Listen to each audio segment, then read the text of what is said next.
এই যে এতদিন ধরে আমার সাথে রয়েছে, স্বামী স্ত্রীর মতো সংসার করছে, বিভিন্ন জায়গায় রাখছে, আমার আমার টাকা পয়সা নষ্ট করছে, খাইছে, আমার সম্মান নষ্ট করছে। এখন হঠাৎ করে বলতেছে যে আমার চিনে না। কি ডাক্তার দিয়েছেন সেই ডাক্তার দেখি এই দাদা আচ্ছা আচ্ছা দাদা আছে বসে রয়েছি, পিছন থেকে আইসা আমার অতর্কিত ভাবে কপ দিছে। পরে আমি কিছুক্ষণের জন্য সেন্সলেস হয়ে গেছি। আমি ওই ছেলের সাথে আমার সম্পর্ক ছেলের নাম কি? 4 বছর। 4 বছর। ছেলের নামটা বলেন একটু। ছেলের বাড়ি হচ্ছে শিয়ালকোল, পুকুরিয়া শিয়ালকোল। বাবার নাম হচ্ছে আব্দুল বারেক, আর ছেলের নাম হচ্ছে আলামিন। কতদিন যাবত সম্পর্ক? প্রায় 4 বছর। 4 বছর। এখন কোনোভাবেই বলে না যে তোমার সাথে আমার সম্পর্ক রাখা সম্ভব না, বা তোমার এখন আর ভালো লাগে না। সরাসরি না বলে শুধু সময় নেই, আজ না কাল, কাল না পরশু আমরা বিয়ে করে ফেলবো, এই করবো সেই করবো, এইভাবে তো 4 বছর হয়ে গেছে। তা আমি তো তার ছাড়ার জন্য তার সাথে সম্পর্ক করি না। আমি তার সাথে আমার ভালো একটা কিছু হবে, বিয়ে করবো, এই উদ্দেশ্য নিয়ে সম্পর্কে আসছি। তো এখন কখনোই বলে নাই যে তোমার সাথে আমার আর থাকা সম্ভব না, বা তুমি আমার জীবন থেকে সরে যাও, এইভাবে কোনো কথা বলে নাই।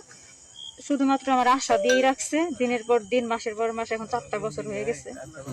তো গত রমজানের ঈদের পরে ধরেন 5 তারিখ, ওই সময় আমার বাড়ি থেকে এক প্রকার জোর করে নিয়ে গেছে ঢাকা। বলছে যে আমরা বিয়ে করব। ছেলেটা কি আপনাকে ঢাকা নিয়ে গেছে? হ্যাঁ, ও আমার ঢাকা নিয়ে। কতদিন আগে?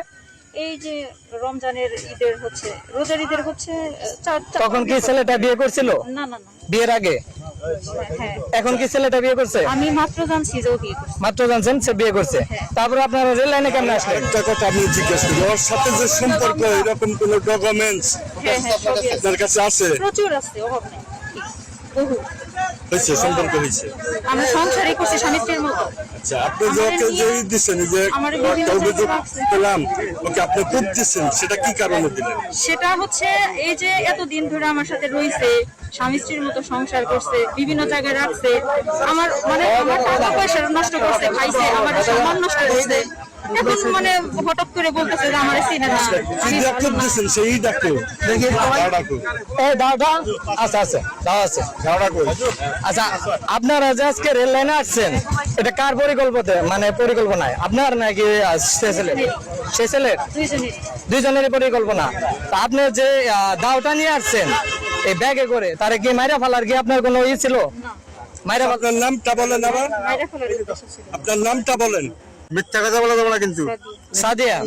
সাদিয়া সাদিয়া গ্রামের বাড়ি?